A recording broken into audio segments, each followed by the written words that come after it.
Une douleur dans la jambe, un gonflement.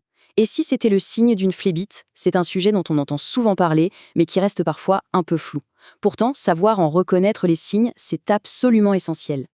Une petite douleur, une rougeur, un gonflement, on a vite fait de mettre ça sur le compte de la fatigue ou d'un petit coup. Mais attention, ça peut être le tout premier signal d'un problème veineux sérieux. Alors on va plonger ensemble dans ce sujet pour bien apprendre à les reconnaître et, surtout, à réagir.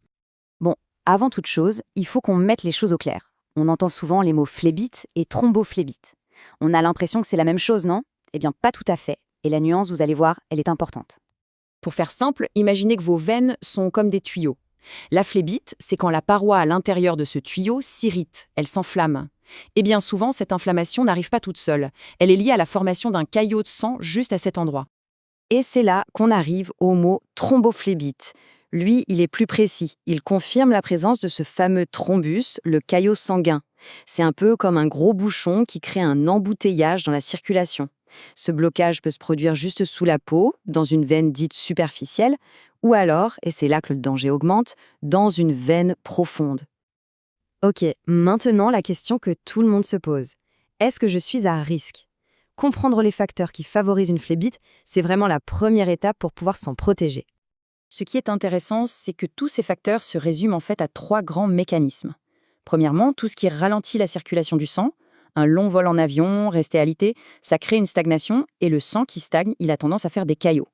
Deuxièmement, si la paroi de la veine est abîmée, par exemple après une opération, ça peut lancer le processus. Et enfin, si le sang lui-même est plus épais ou coagule plus facilement, à cause de facteurs génétiques ou de certains traitements, le risque augmente aussi. La clé de tout, en fait, c'est d'apprendre à écouter son corps. Reconnaître les tout premiers signaux permet de réagir à temps. Alors, concrètement, quels sont ces signes d'alarme qu'il ne faut vraiment pas prendre à la légère? Le premier signal, c'est souvent une douleur très précise, comme un point sensible, typiquement dans le mollet. Cette zone devient non seulement douloureuse, mais aussi rouge et chaude au toucher.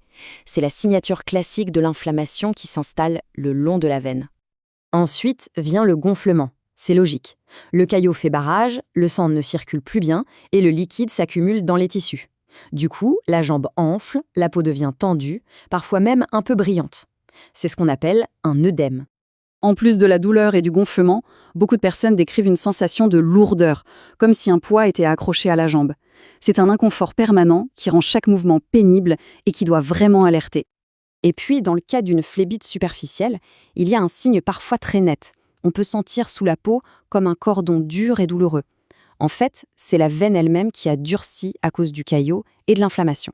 C'est un signe très caractéristique. Mais alors, pourquoi est-ce si important de prendre ces symptômes au sérieux? Tout simplement parce qu'une phlébite, surtout si elle est profonde, peut entraîner des complications qui sont, elles, très graves. Il y a une véritable urgence à agir. Le risque se joue sur deux tableaux. D'un côté, il y a le danger immédiat, l'urgence vitale, l'embolie pulmonaire. Et de l'autre, une conséquence qui peut s'installer sur le long terme et dégrader la qualité de vie, le syndrome post-thrombotique. Voilà le scénario redouté. Un morceau du caillot se détache de la jambe. Il se met à voyager avec le sang, remonte jusqu'au cœur, puis est projeté dans les artères des poumons. Là, il se coince, il bloque l'arrivée du sang, et c'est la catastrophe. Une détresse respiratoire aiguë, une douleur intense dans la poitrine, ça peut être fatal. C'est une urgence médicale absolue. Même une fois le caillot traité, la partie n'est pas toujours finie.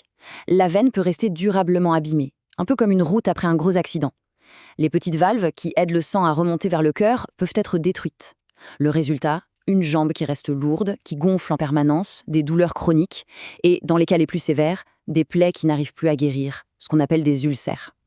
Bon, face à ce tableau un peu inquiétant, il y a une très bonne nouvelle. Des solutions efficaces existent. La prise en charge médicale de la phlébite est aujourd'hui très bien maîtrisée. Le parcours de soins est très structuré. Tout commence par un diagnostic précis, en général une échographie pour bien voir le caillot. Ensuite, on agit vite avec des injections d'anticoagulants pour stopper net son évolution. Puis, un traitement de fond, par comprimé, prend le relais pendant plusieurs mois. Le tout est soutenu par des mesures comme le port de bas de contention. Voici donc la boîte à outils. Le pilier du traitement, ce sont les anticoagulants.